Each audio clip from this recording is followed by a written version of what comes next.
Hello, everyone. Good afternoon or good day.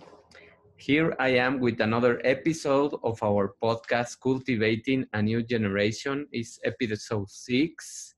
And today we have an amazing guest with us, Cynthia Thurlow. And I'm just going to read a little bit about her background so that we can know her and know the experience that she has. Cynthia is a globally recognized expert in nutrition and intermittent fasting, highly sought after speaker, CEO, and founder of Everyday Wellness Project. She's been a nurse practitioner for over 20 years, is a 2x TEDx speaker. Her second talk on intermittent fasting has been viewed over 7 million times. She has been featured on ABC, Fox 5, KTLA, CW, and in Medium and Entrepreneur. Cynthia was recently listed in Yahoo Finance as one of the 21 founders changing the way we do business. She's also host of Everyday Wellness Podcast, which was listed as the 20th podcast that will help you grow in 2020 by Entrepreneur Magazine. And in Business Insider, she's the 21 podcast to expand your mind in 2021. So here we are with Cynthia. Welcome, Cynthia. I am really thrilled that here we are to discuss about demystifying intermittent fasting. That's the title of our episode. Oh, thank you so much for having me. I've been looking forward to our conversation. Thank you. So to begin with this interview, I would like to know your story, your journey. So just let me know how it all began. Oh, well, I think that I had a pretty traditional Western medicine training. I trained at a big research hospital. I'm a total adrenaline junkie. I loved ER medicine and grew to love cardiology as a nurse practitioner.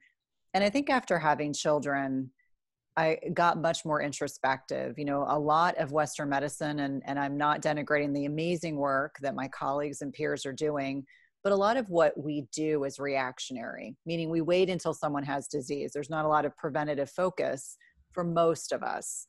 And so I started getting more introspective, as I was looking at, I had a child with life-threatening food allergies, and that got me very interested in food and nutrition. I'd always been healthy, but even more so. And I started to really consider was, the lifestyle piece is something that we don't focus enough on. Our system is really not designed to give us an hour with every patient. It's more like 15 minutes, maybe 30 if you're lucky. And you're really focused on symptoms. And in cardiology, as you can well imagine, we're dealing with people who have diabetes and metabolic inflexibility and cardiovascular disease, as well as a myriad of other issues. And so there's a lot of medication. And I started to ask the question of, could this all be worsened by food choices? And, that prompted kind of a self-discovery. I, started a PhD program, and that didn't feel right. I did a wellness coaching program, that didn't feel right. Then I kind of discovered this functional nutrition training, and that lit me up. And ironically enough, there were a lot of other Western medicine trained providers who were looking for the same types of answers. And so for me, I really started to pivot. I still had my day job as a nurse practitioner. I have two young boys and a husband who traveled a lot. And then, there was just a day I woke up and I said, I've been doing this for 16 years as an NP, and I'm tired of writing prescriptions. And so without really having a clear-cut plan, I left Western medicine and became an entrepreneur. And for anyone that's listening that's an entrepreneur, it's a total leap of faith because there are no guarantees. It's not as if you get a paycheck every week. And I think I'm, married to a pretty fiscally conservative man who was completely stunned and stumped. Why would I leave a well-paying job to essentially not get paid for a while? And so that began the journey of, self-discovery, again, a lot of pivoting, and, really fell into, looking at largely middle-aged women or women in their late 30s, early 40s who felt stuck. I saw plenty of them in cardiology, didn't really understand what they were going through, but yet I started to attract this whole tribe of women who were there were missed opportunities with their traditionally trained healthcare providers. They were put on hormones, they were put on antidepressants. They I put it a largely ignored population. And so, which is unfortunate. So long story short, the following year, I decided to really challenge myself. And as an introvert, I'd done a lot of public speaking throughout my career. And that was something I enjoyed doing. But I decided I wanted to do a TED Talk because I felt that information needed to be more accessible. That was a way to reach more people. And so I did my first TED Talk, and not soon thereafter, I got a second TED Talk, and not realizing how pivotal that would be in my career, my entrepreneurial journey. And about 6 weeks before that talk, I was hospitalized for 13 days and almost died. And part of my, mental recovery while I was in the hospital, and for some of that, I didn't realize how sick I was. And for the rest of it, I did, was getting home to my family was my number one priority. And the second priority was doing this talk. I just felt like it was important for me intellectually to prove that I still had the ability to, use my brain kind of proactively. And so 27 days after a 13-day hospitalization, lost 15 pounds. I was so skinny. I did this talk. And I honest to God, you can ask my coach, I got off the stage and I said, it's the worst talk I've ever done. Cut off that stage. It's the worst talk I've ever done. And she just said, oh, you're being way too hard on yourself. You did great. And enjoyed the rest of the day. And, went went back to my home with my son. And then, that talk went viral. And, the whole concept of intermittent fasting, which had been something I had been doing for several years and had been using as a strategy with my patients, suddenly became a great deal more interesting to a lot of people. And I think the greatest joy about this whole entrepreneurial journey for me is that talk helped inspire a whole slew of people, men and women, to try out a strategy that largely is free and flexible. And so I think people are really looking for strategies that are sustainable lifelong, as opposed to a diet, something that's temporary, something that is, designed to be a short-term solution to a long-term problem. But in a culture that is largely overfed, understimulated, and, becoming increasingly metabolically sick, intermittent fasting is something that people can tangentially really be able to appreciate and embrace. And so I love that there's more attention on it. And certainly it's a topic I know well, a topic I love talking about. But that's a little bit about my journey. So I'm an introvert who became an entrepreneur. And most importantly, I'm still a wife and a mom, but very, very passionate about strategies that people can have control over, because I think that's really important. It's important that we empower our patients and people, and B, kind of cuts against the grain of what we have been taught. That is, for me, I'm a disruptor in a very kind of relatively benign way, but a disruptor. And then I'm challenging people to go against preconceived ideas and dogma that are being disproven. And, that may make people uncomfortable, but our bodies are designed to eat less often. And that's the way. That's not new or novel, although people like to say that this is a fad and this is a diet. No, it's not. We did this back in our ancestors' days, and this dates back to biblical times. Most of the major religions incorporate some degree of fasting in them. So it's not new. It's just become a philosophy, a methodology that more people are adopting. And I think that's fantastic. So that's a little bit about me. Well, that's really an impressive story. And it's what we have all been through, that those changes at pivotal times, that we need to have a guidance of our consciousness of what we do, of what we are passionate about. So hopefully this story also will inspire women here in Mexico and in Latin America to change their lifestyle too, because I know that there are many problems of health also here about the way we eat, because we have been taught about that. And as you said, there are so many myths and misinformation in the web and in the social media, that people think that it's gonna do something bad for them.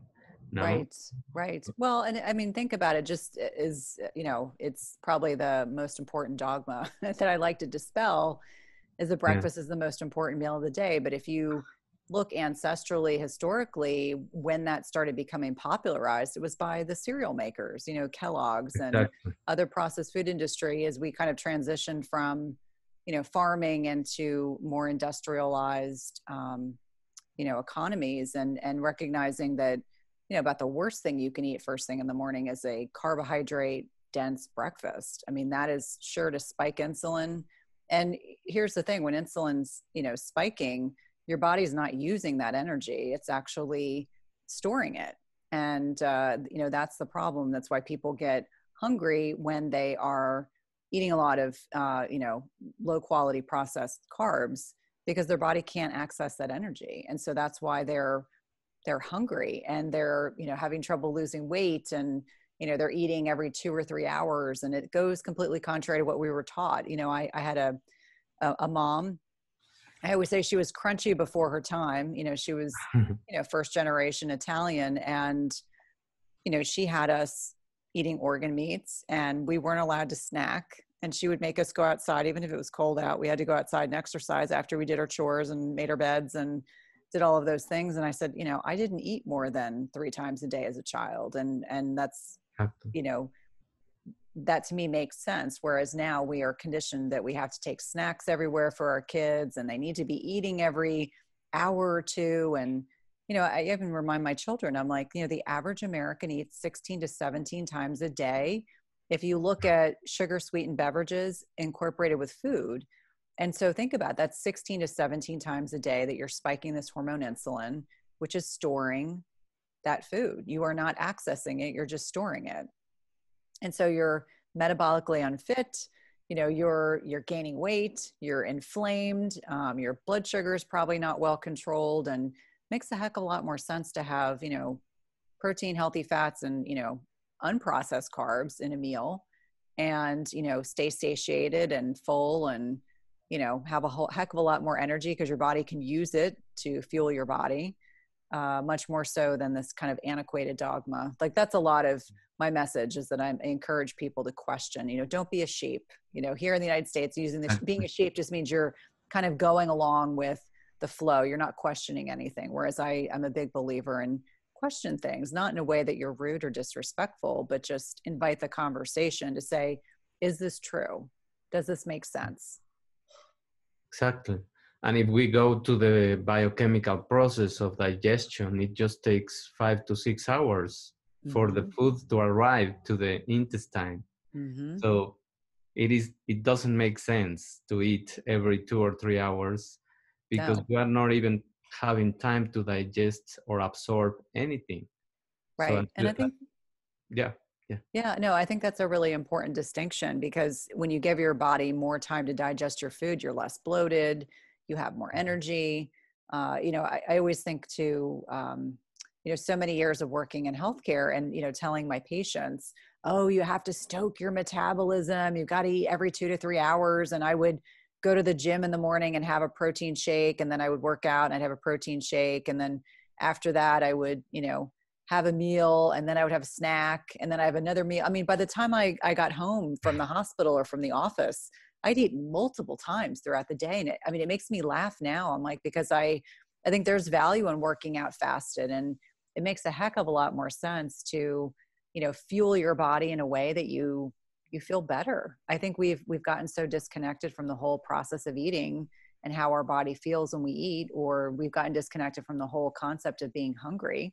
What does true intrinsic hunger feel like? A lot of people don't know. Exactly. Yeah. It is that disconnection of our bodies and the signals that it is giving us that we got used to the anxiety, to the things, to craving things and feeding each time more and more. So it really doesn't make sense the old ways. But I also fall for that.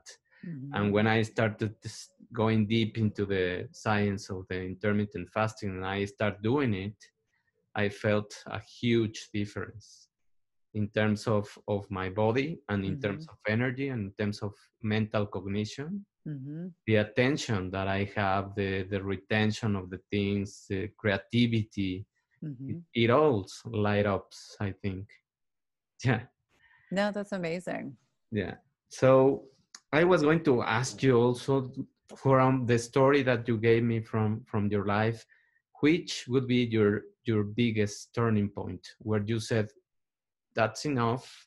This is where I'm going to turn into another direction of questioning more the things. Yeah, I think so.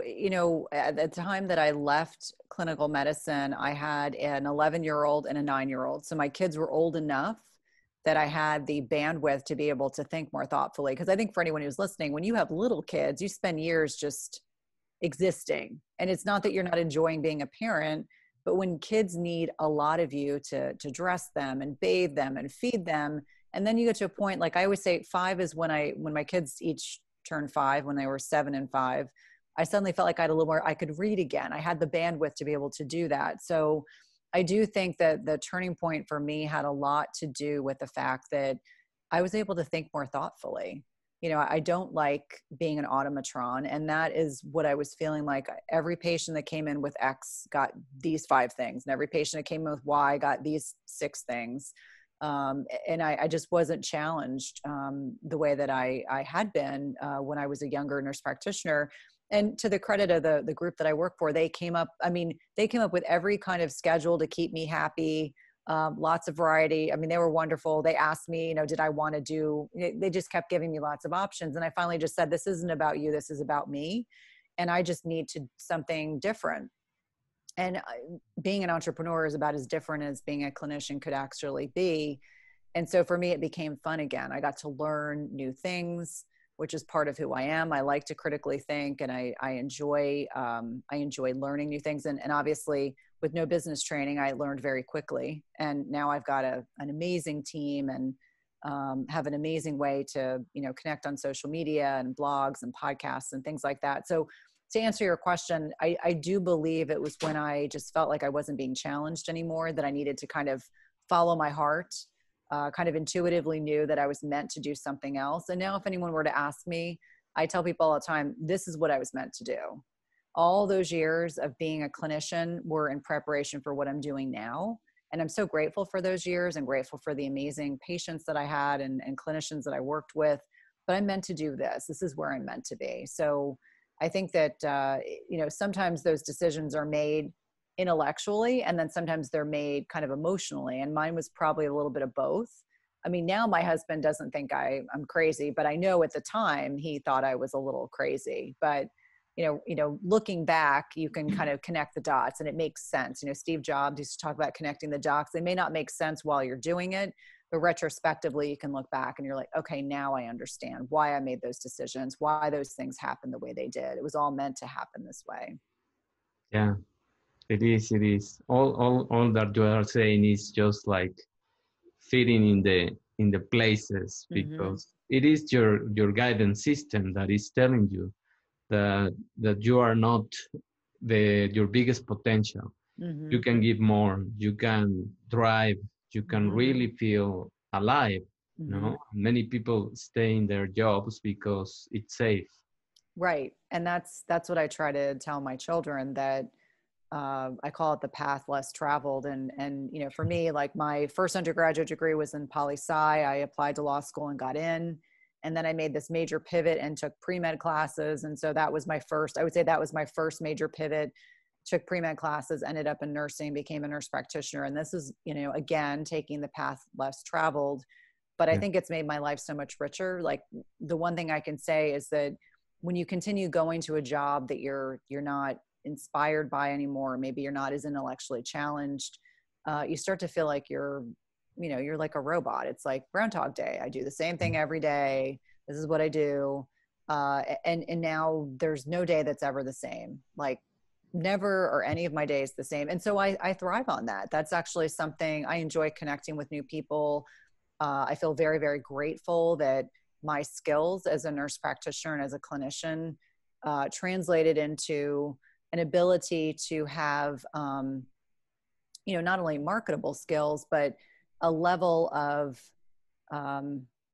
people perceive, because I'm a clinician, that when I have an opinion, it's considered to be, well supported, well founded, you would hope. But on the flip side, because I have that perspective, it always lends itself, like when I'm having a conversation and I say to someone, this is not an emergency, because I know what a real emergency, a medical emergency looks like, because I've dealt with plenty of those. So, let's kind of unpack what's going on. I know this is upsetting, but let's unpack what's going on. And so I would be the first person to say, for many years, I was an adrenaline junkie and I loved living on the edge and dealing with really sick patients. And then I got to a point and I was like, I don't need that anymore. I don't have to prove myself anymore. And so I can prove myself in different ways. And I can also demonstrate to my children that we don't have to remain static throughout our lives. We can evolve, shift, and change at any point. We have the ability to do that. You just have to trust the process. Yeah, be patient, because it's not like tomorrow it's going to happen. No? Right. Exactly. Yeah. So taking advantage also of your nutritional background and everything that you know, what would you suggest for people to, or what would be your 3 options in terms of diet to give them more like a new lifestyle? Not about dieting, because also you can clarify what you think about diets, because many people still believe in them. So right. So first I want to address diet. So diet, when you say diets, to me, it constitutes a short-term solution to a long-term problem. So whatever you are going to do or change, it needs to be a lifelong commitment. So I don't like the word diet for that reason. But when it comes to nutrition, I would say if people want to think of 3 things that'll improve their health almost immediately, is 1, stop snacking, because that's not benefiting you at all. 2, stop drinking all your calories, because we don't register calories that we drink. We just don't. And it's a way, whether it's soda or fatty coffees or too much alcohol. If you're trying to lose weight and get healthier, you need to stop those habits. And then I would say 3rd, most people, I truly believe that you have to work on the satiety piece. And so when you're talking about macros, protein, fat, and carbohydrates, things that are most satiating, I would say, protein, and then healthy fats, and then carbs. And so this makes everyone it triggers a lot of people. There are no carbohydrates that we need. We don't need to eat carbohydrates, but we're a very carbohydrate focused culture. Most Westernized cultures are, whether it's bread or pasta or, baked goods or whatever it is. So I remind people that our bodies can actually make carbohydrates in their bodies. If we need to make glucose, it's co-gluconeogenesis. So protein and fats are necessary. Carbohydrates are not. But I would encourage anyone that's trying to make better choices when you're plating your food. So first, stop snacking. Then get the liquid calories reduced significantly. Then, when you're putting your meals together, whether you're still eating breakfast or not, breakfast, lunch, and dinner, it should be protein and healthy fats first. Then you add in the carb. And it could be that you have 1/3 of a cup of a carbohydrate, which is completely the antithesis of what I see most people doing. They do a massive amount of carbohydrates, which spikes insulin. And then they do a teeny tiny portion of protein, and maybe they don't even think about the healthy fats. And so, those 3 changes alone are profoundly powerful. And I've also come to find out that, when I was first doing this, I like to over deliver. So I would give people these long lists of recommendations. And what I've come to find out is that people can only process so much at once. And so you're much better off doing low and slow. So a couple simple things that you can do to improve your lifestyle right now. Much, much easier than if I rattled off 20 things. So those three things in and of themselves can make a huge difference. And I think for a lot of people, depending on where they've grown up culturally or how their eating habits kind of derived, we know, for example, that certain ingredients in the processed food industry, like seed oils, so canola, cottonseed, soybean, all of which are bad, which ties in with you should read food labels. That's important. But we know that they also drive this desire to eat more carbohydrates.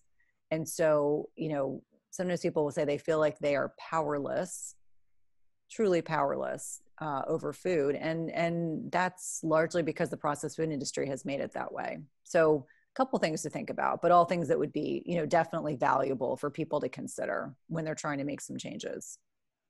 Yeah, absolutely. I completely agree, because those combinations that the industry do are designed to trigger the point of anxiety and cravings, and start just keep repeating the cycle, no? It's just getting the idea for the people that they should try it.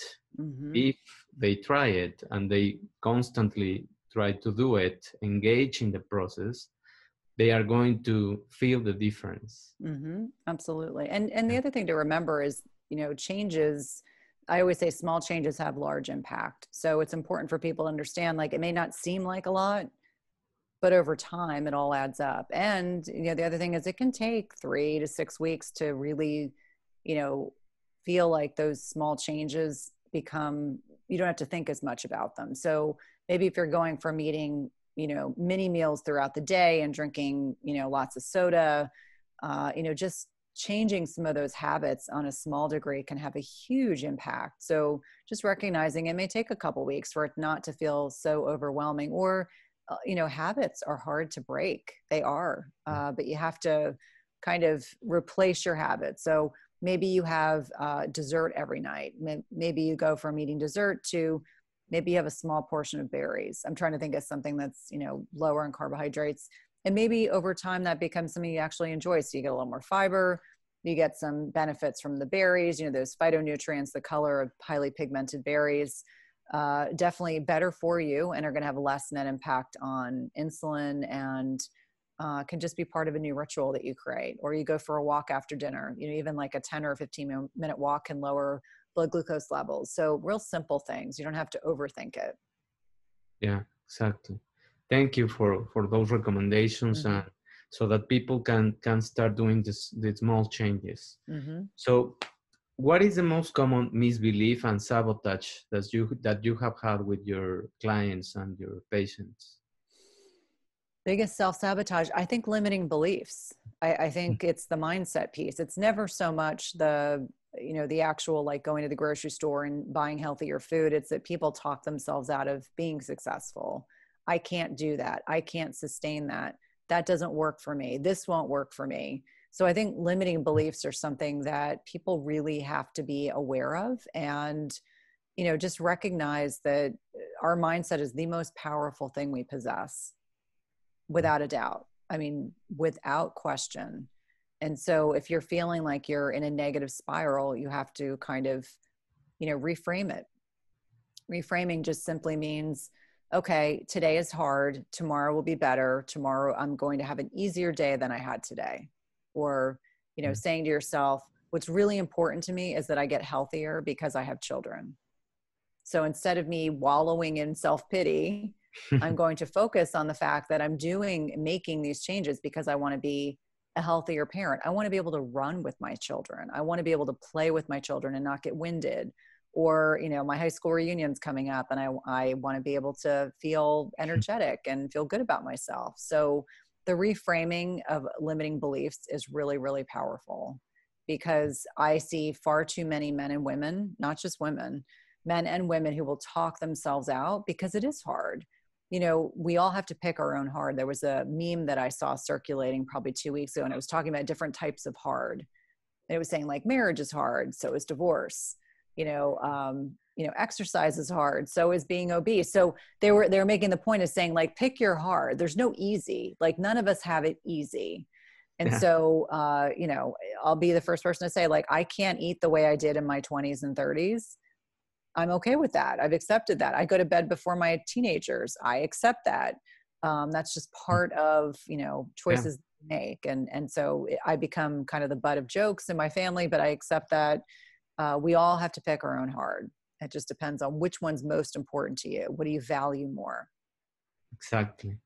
And it is funny that you mentioned that was the biggest misbelief and challenging, because today I do Facebook Live sometimes in my account, and today I was reflecting on the power of words. Mm-hmm. and the self inner dialogue that we have, and all the things that we constantly say and Mm-hmm. say, and they rebound on Mm-hmm. us, and they are just creating that limiting belief or the victim mode, like Yeah. I used to call that. Yeah, No. absolutely. Well, and I think that's a really good point. And for anyone that's listening, I have I have rarely watched my TED Talks because it's just kind of makes me squirm to watch myself talking. Although the message is good, but I just kind of, all of us can be a little self-critical. And the other day I sat and watched my second talk, and I kept saying, I don't know how I did that because I had been so sick. And there were people making comments on underneath the talk saying, oh, she's burping, which I wasn't burping. I was actually so nervous. I was kind of catching my breath as I was talking. And I said, it speaks to mindset because my body, my brain hadn't caught up with how sick I had been at that point. So it's like, when I look at that now, I'm like, wow. But it just also demonstrates, like, for me, people are like, you sure you want to do that? And I was like, yes. Like my typical kind of, like, I had this inner 2-year-old that was like, yes, I'm doing this.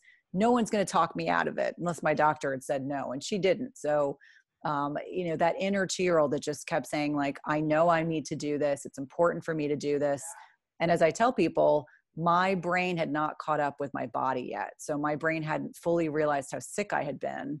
And then like a month later, I was like, oh my God, I can't believe I did that. That's a little bananas. But the point being, for anyone that's listening, that's trying to talk themselves out of something or trying to convince themselves of making a healthier choice, like, listen, I could have given 100 excuses and no one would have questioned anything I did, but I did it anyway. And so sometimes you just have to do it anyway. Exactly.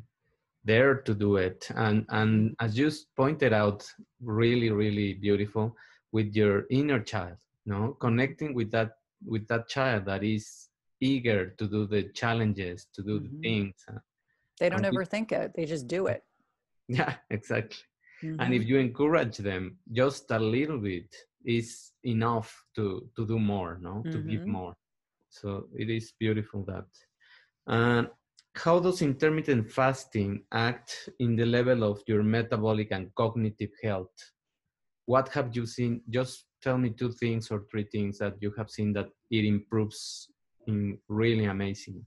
Yeah. So you mentioned cognitive health. And so we know when your insulin levels are low, that you have a lot of mental clarity. But we also know that when your insulin levels are low and your body's using fat as a fuel source, you increase the production of something called BDNF, which actually ties in with brain stem cells, and it increases that production by over 400%. So there's a lot of brain health implications with low insulin beyond just the cognitive piece.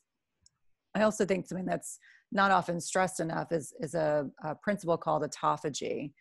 And so autophagy is only activated when you're fasting. So it doesn't happen when you're eating. And this is a way that your body can recycle and get rid of diseased and disordered cells. And it's a really, really important process, not just for immune function, getting rid of stuff we don't need, but also for cancer prevention. And so in light of COVID, in light of this global pandemic, I like to remind people, I'm like, listen, you have the ability to tap into autophagy every day if you so choose, but several days a week. And we know that, you don't have to fast for days for autophagy to be activated, although we know that it really ramps up over 18 hours and certainly even more so around 24 hours of fasting. But those are just 2 ways that intermittent fasting really improves your health, and I think are particularly relevant, given the fact so many of us are social distancing and are looking for ways to really support our health. And the nerdy side of me likes to kind of educate people about the science behind intermittent fasting, but just from the mindset that you get rid of diseased cells your body doesn't need, which is great. And that it improves cognitive functioning and improves stem cell production in your brain. And I think those things are really important, especially as we recognize that, brain disorders, cognitive disorders, Alzheimer's, dementia, things like that really become much more problematic the more metabolically inflexible we are. So the less healthy weights we have, the more prediabetes or insulin resistance that we're seeing, it really ups your risk of developing neurodegenerative disorders, which for anyone out there that's listening, I don't know about you, but my brain staying sharp is pretty important to me, as I'm sure it is to you as well. And this is an easy way to support that. Exactly. Yeah, also boosting the immune system, no? As you mentioned, now that we are being challenged with this kind of virus, Mm-hmm. I think that, or I believe that this is just a test for us Yes. to understand that our health is the most precious thing. And if we really care about changing the paradigms, Mm-hmm. we are going to be able to thrive under any kind of threat, no, that probably is outside. Absolutely. And I think that also there's science supporting that many of the COVID-19 patients that have been able to overcome the disease quickly, they have good immune systems Mm-hmm. boosted mainly by exercise and the way they eat. Just those Yes. two things, no?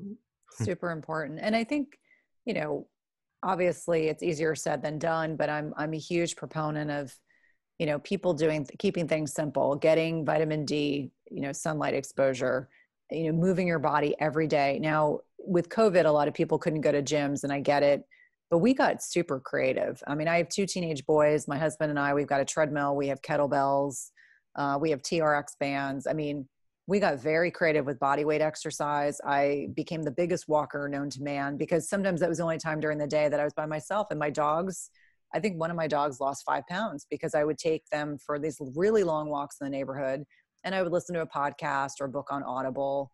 And that became, you know, really important to us, was that we were creating new rituals, but, you know, being as physically active as you possibly can. And then, you know, it all starts with food. Anyone that's listening and thinks that nutrition isn't important, I mean, that to me, I mean, and I say it all the time now, all the time, it all starts with food. It is so important. The food we choose to eat, you know, provides our bodies with nutrition, or it inflames us. And quite simply, you know, we really have to be diligent about the way that we eat. You know, you buy the best quality foods you can afford. And for everyone that may look a little bit different. You know, we don't have to remain rigid to the way that we eat, meaning, you know, if paleo works for you for 5 years and then you find out it doesn't, that's okay. That certainly happened to me after I got sick. I couldn't eat paleo. I couldn't eat any fiber. My gut was just, you know, made it very clear that it was not happy, and inflamed. So, you know, just being open-minded to trying different things. And it might be, you know, maybe someone listening needs to go vegetarian for a couple months and then, you know, transition to paleo, or, you know, be carnivore, or, you know, ketogenic diets, you know, all of those things. People like to call them faddish, but really, I think people are looking to get back to less complicated eating. Because really, if you do traditional keto, traditional paleo, carnivore, or vegetarian diet, and you're not eating processed foods, you're eating a less processed diet. And that's all ultimately beneficial. But you could get 10 people together and they might not all be able to eat the same foods, and that's okay. Like, I don't really eat a lot of kale or spinach or anything like that. And my Italian mother comes by, she's always trying to push all these vegetables on me. And I was like, listen, my body just doesn't like those things right now. And that's okay. Could be transient, could be permanent. I'm not sure yet. I'm still recovering from, you know, my healthcare hiccup. So I think it's really important to emphasize to people that food matters. The quality of your food matters. Where you get your food matters. Eat less in a box bag or a can. I will die on that stand, saying that I think it's really important. What we choose to eat matters. It really, really does. And to suggest otherwise is foolish, frankly. Yeah, and well, the way you put it in terms of listening to the messages of your body, you know, Mm-hmm. that's called interoception, and that is the way you are going to find out what works for you. I Mm-hmm. also have had a lot of problems when, in terms of pork, in Mm-hmm. terms of meat of pork, and I just take it out from Mm-hmm. my diet, and that's it. I Mm-hmm. noticed something was doing to my skin, so I start just saying, what am I going to take? And I started to take things off until I got to this kind of meat, and Mm-hmm. that was it. No, but if you start paying attention more to the way your body looks, to the Mm-hmm. skin, to your energy, to the way you also digest the food. That's all the messages that you need, because there is no one solution for Mhm. anyone, you know? No, and that's why the term bioindividuality is so important. It wasn't a term I learned in my Western medicine training, but it was something I learned in my nutrition training, and I really embrace that fervently. Like, I work with a lot of women, and I can tell you there's no one size fits all philosophy for anyone. Yeah. In terms of intermittent fasting, what would be like the kind of people that you have seen that are not benefits by them? Well, it always, so here's the funny thing. It's a good question. It's an important one. But what I would say is there's always an outlier. So this is kind of broad strokes. So if you have a history of a disordered relationship with food, either binge eating, anorexia, bulimia, Mm. unless you're working concurrently with a eating disorder specialist who can kind of monitor how you are behaving while doing intermittent fasting, that's one group. If you're a brittle diabetic, so if you are not aware of when your blood sugars are low, when you're hypoglycemic, Yeah. not a good choice. I really think about, people who are undernourished to begin with. So if your BMI is low, your body mass index, if it's less than 18, there are a lot of fit pros, people I see on social media who kind of hide their eating disorder, or they're, being very, very thin through intermittent fasting. So obviously, if you're too thin with a BMI less than 18, I would say that anyone who's got a significant chronic disease, you should have a conversation with your healthcare provider. It doesn't mean it's not the right strategy, but I think it's important to work with someone who actually knows how to troubleshoot Yeah. when someone is fasting. I think pregnant, breastfeeding, or women that are trying to conceive, not the best strategy. And there's a lot of good research that suggests you're not in a position to be restricting calories when you're either trying to conceive, are pregnant, or are breastfeeding. And really the focus should be on the health of your fetus or your baby, Yeah. and not so much on fasting as a rule, but certainly, 12 hours between meals is reasonable. And I think those are usually the big ones. I know that I get a lot of questions about children, and I don't think it's the right strategy for children. I know there are some clinical trials going on with obese children in a clinical environment. That's very different. And, the elderly, if someone's really frail and, is at risk for falling, probably not the best strategy. Now, when I did my second TED Talk, I mentioned people over the age of 70. And trust me when I tell you, I got a lot of angry emails from people saying, hey, I'm 75. I've been doing this for a long time. And I'm like, hey, I was just giving parameters, because really that's what you need is Yeah. parameters. But when in doubt, talk to your healthcare provider or get resources. There's lots of great resources that are out there. Yeah. Well, I think you also answered the other one, that it was the safety measures that you should use when doing that. Mm-hmm. Um, and it is completely logical for the set exceptions of Mm-hmm. people that can do this. I also listened and read about some women that have problems with acne, Mm-hmm. and when they start doing intermittent fasting, they raise the acne. Have you seen that in your clients, or is just Um, depend? have I seen more acne with people doing intermittent fasting? I think that actually speaks more to gut health. When people are seeing Mm. eczema, psoriasis, acne, you can see some of that through just overall gut health. You can see that through imbalances in hormones, if they are polycystic ovarian syndrome, if they're estrogen dominant. But I look at acne as, it's a clue that you need to look a little deeper. And so skin manifestations or skin issues are always a reflection of what's going on internally. Yeah. Okay. Well, I think we cover all that I wanted to ask you. I really really appreciate your help and your participation in this podcast. I'm just in the beginning of this launching process. I think you understand everything of this. I And do. I do. Congratulations. It's an exciting time for you. yeah, thank you. And it's gonna be really, really amazing the information that you share with everyone. So where can people find your information? Where can we support you in? Oh, thank you. Yeah. Yeah, I would say, starting with my website, so www.cynthiathurlow.com. There are links to my podcast and blogs, all the, the media stuff that I've done. And there's a lot of free resources about intermittent fasting. There are FAQs and links to other podcasts and things like that. I'm active on social media, Instagram, Twitter, and I've got a free Facebook group called Intermittent Fasting Lifestyle / my name.